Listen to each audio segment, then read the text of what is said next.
Hello friends, welcome to Indian study पर आपका स्वागत है। दोस्तों, आज की इस वीडियो में मैं आप लोगों के लिए हिंदी का टेस्ट लेकर के आया हूं, जो कि आपके आने वाले एग्जाम यूपी लेखपाल के लिए बेहद इंपॉर्टेंट है। तो वीडियो को एंड तक जरूर देखिएगा, क्योंकि लास्ट में मैं आपसे क्वेश्चन भी पूछूंगा और उसका आंसर आपको कमेंट बॉक्स में बताना होगा। साथ ही साथ इस वीडियो की पीडीएफ डिस्क्रिप्शन में टेलीग्राम चैनल का लिंक दिया हुआ है, वहां से आप प्राप्त भी कर सकते हैं। पहला क्वेश्चन दोस्तों आपके सामने, राम धीरे धीरे पढ़ता है, इस वाक्य में धीरे धीरे शब्द जो है वो किस प्रकार का शब्द है, ये आपसे पूछा है। तो जल्दी से बताएं। राम धीरे धीरे पढ़ता है, तो इस वाक्य में धीरे धीरे शब्द जो है वो किस प्रकार का शब्द है? तो आपका जो सही आंसर हो जाएगा वह हो जाएगा सर, धीरे धीरे शब्द जो है वो एक क्रिया विशेषण शब्द है ना। तो यहाँ पर चौथा ऑप्शन यहाँ पर आपका बिल्कुल करेक्ट होगा। नेक्स्ट क्वेश्चन, चौपाई छंद के प्रत्येक चरण में कितनी मात्राएं होती हैं? सिंपल सा क्वेश्चन से आसानी से बता सकते हैं। चौपाई छंद के प्रत्येक चरण में कितनी मात्राएं होती हैं? तो यहां पर 16 मात्राएं होती हैं। दूसरा ऑप्शन यहां पर आपका बिल्कुल करेक्ट हो जाएगा।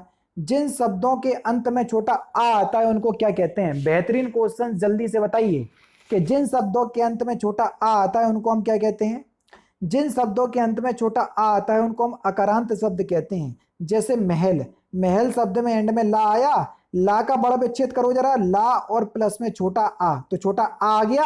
और जिन शब्दों के अंत में छोटा आ आता है उनको हम अकारांत शब्द कहते हैं। जैसे हमने आपके सामने लिख दिया राजा, तो अब देखो राजा में जा बड़ा जा आया, और जब जा बड़ा जा का वर्ण विच्छेद करोगे तो जा प्लस में बड़ा आ आएगा, और जब बड़ा आ आता है तो इनको हम आकारांत शब्द कहते हैं। क्या? आकारांत। ठीक है। तो इसी प्रकार से एकारांत, ईकारांत, उकारांत, उकारांत शब्द भी होते हैं। लास्ट वाले शब्द पे जो है वो डिपेंड करता है। निम्नलिखित में से कौन सा व्यंजन अल्पप्राण है? अब हर वर्ग का पहला, तीसरा और पांचवा व्यंजन अल्पप्राण कहलाता है। अब देख लो, पहला, तीसरा, पांचवा व्यंजन दिया है। देखो, चा वर्ग का पहला ही व्यंजन दिया है चा, तो यही आपका अल्पप्राण है। तीसरा ऑप्शन करेक्ट। प्रत्यय होता है क्या? जल्दी बताओ। प्रत्यय किसी भी शब्द के पीछे लगाए जाते हैं। जल्दी बताएं सर, प्रत्यय क्या होता है? प्रत्यय किसी भी शब्द के पीछे लगाए जाते हैं, और प्रत्यय जो है वो एक शब्दांश होता है। पहला ही ऑप्शन यहाँ पर आपका बिल्कुल करेक्ट। नेक्स्ट क्वेश्चन से स्टार्ट करने से पहले मैं ग्रामीण परिवेश के बारे में एक बेहतरीन बुक के बारे में बता देता हूँ, जो यूपी लेखपाल के लिए इंपॉर्टेंट है। दोस्तों, आज हम बात करने वाले हैं उत्तर प्रदेश लेखपाल के एक बेस्ट बुक के बारे में, जो कि चक्षु प्रकाशन की है। ये बेस्ट बुक क्यों है वो अभी हाल ही में आपको बता देता हूँ।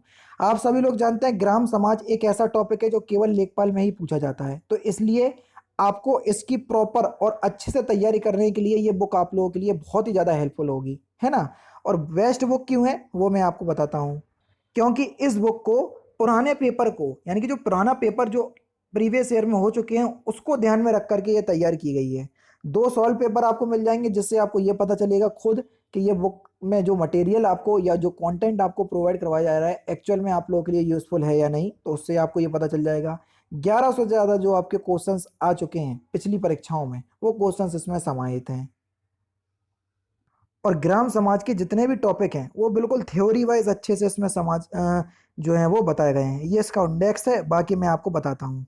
इंडेक्स के बाद अगर आप फर्स्ट चैप्टर पे आएंगे तो देखो सारी चीज़ जो है वो बिल्कुल डिस्क्रिप्टिव वे में आपको समझाई गई है, जिससे आप जो है वो बहुत अच्छे से अपने ग्रामीण समाज की तैयारी कर सकते हैं। ठीक है, जो कि ये लेखपाल के लिए यूज़फुल होगा। जब आप ये तैयारी कर लें तो आपको प्रैक्टिस सेट की भी आवश्यकता होगी। तो चक्षु पब्लिकेशन है आप लोगों के लिए प्रैक्टिस सेट भी आप लोगों को प्रोवाइड करवाता है, जिसमें 25 प्रैक्टिस सेट और 2 सॉल्व पेपर आपको मिल जाएंगे। और कहीं अगर आप लेखपाल की पूरी तैयारी करना चाहते हैं तो आपको ये गाइड बुक जो है परचेज करना पड़ेगी। ठीक है, तो आप प्रॉपर जो है वो लेखपाल की तैयारी कर पाएंगे। ध्यान रखिएगा, किसी भी ऑफलाइन स्टोर से आप परचेज कर सकते हो, कहीं भी कोई भी दिक्कत नहीं है।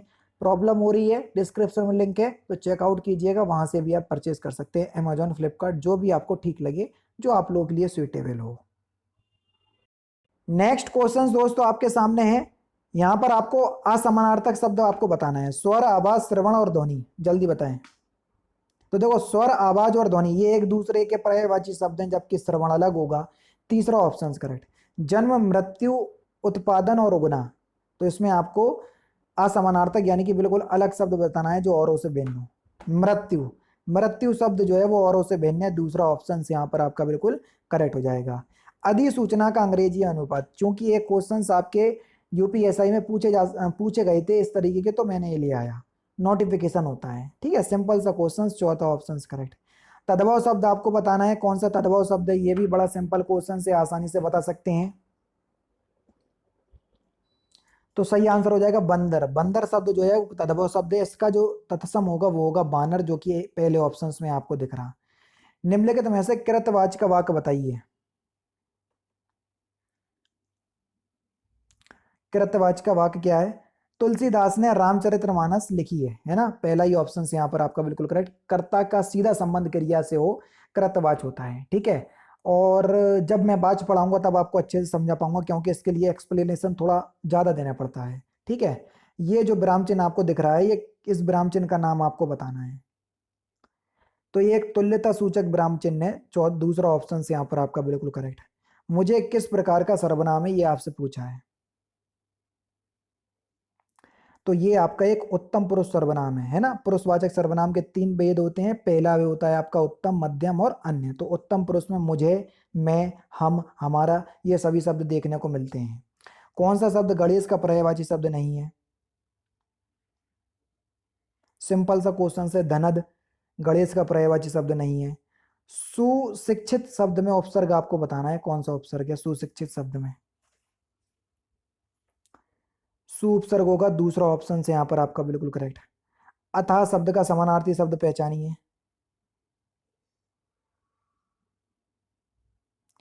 परिणामता, ये अतः शब्द का समानार्थी शब्द है, तीसरा ऑप्शन करेक्ट है।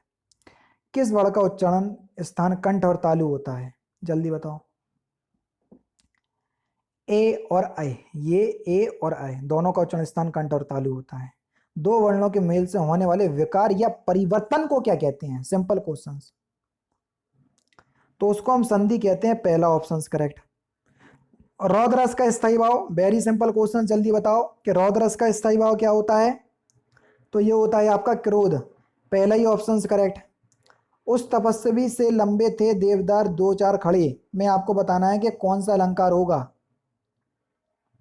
अगेन यहां पर फिर से आपका प्रतीप अलंकार होगा, और प्रतीप का अर्थ मैं आपको बता चुका हूं उल्टा, है ना। तो चौथा ऑप्शन करेक्ट हो जाएगा। छत से ईंट गिरी, इस वाक्य में कौन सा कारक है? जल्दी बताओ। छत से ईंट गिरी, और छत से ईंट गिरी तो ईंट अलग हुई, और जब से कारक चिन्ह का यूज अलग होने के लिए होता है तो अपादान कारक होता है, पहला ऑप्शन करेक्ट।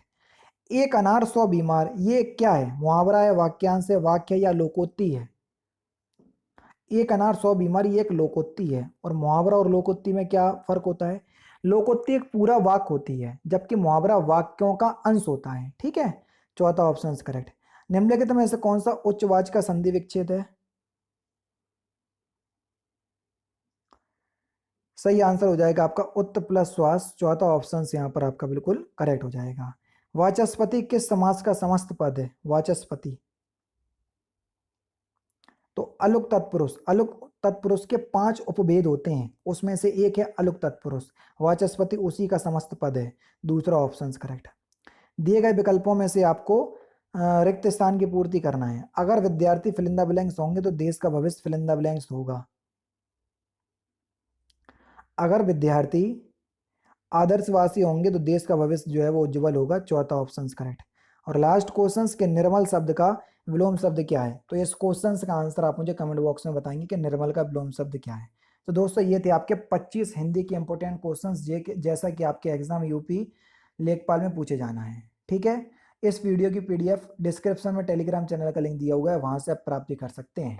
तो चलिए दोस्तों स्टार्ट करते हैं, और फिर इसके बाद इस क्वेश्चंस का आंसर आप मुझे कमेंट बॉक्स में बताइएगा, ठीक है।